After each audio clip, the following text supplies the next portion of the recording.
Tejas sir, sex પ્રોબ્લેમના દર્દીઓ medical store પરથી અને ઓનલાઈન પ્લેટફોર્મ પરથી મેડિસિન મંગાવે છે, તે કેટલું યોગ્ય છે? હાર્દિક, આ બિલકુલ યોગ્ય નથી.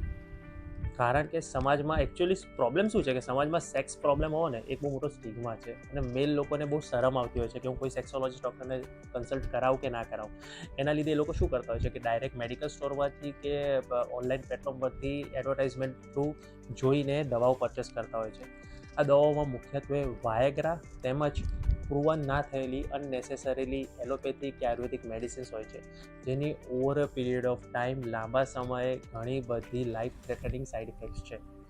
સેકન્ડ પોઈન્ટ કે આ દવાઓમાં કોઈ પ્રૂવન એવિડન્સ નથી કે એ લાઈફ લોંગ તમારો સેક્સ્યુઅલ પ્રોબ્લેમ્સ ક્યોર કરશે, એટલે આ દવાની આદત પડી જતી હોય છે. અને થર્ડ પોઈન્ટ કે જેવી આ દવાઓ સ્ટોપ કરો તેઓ અગેન દર્દીઓને સેક્સ્યુઅલ પ્રોબ્લેમ્સ થતો હોય છે, તો આ દવાઓનો કોઈ રોલ જ નથી હોતો. તો એક જેન્યુન એડવાઇસ કે જો તમને સેક્સ્યુઅલ પ્રોબ્લેમ હોય તો તમે ઓનલાઈન પ્લેટફોર્મ કે મેડિકલ સ્ટોરમાંથી દવા પરચેસ ના કરો, તમે તમારા નજીકના સેક્સોલોજીસ્ટ ડૉક્ટરનું કન્સલ્ટ કરો. Thank you.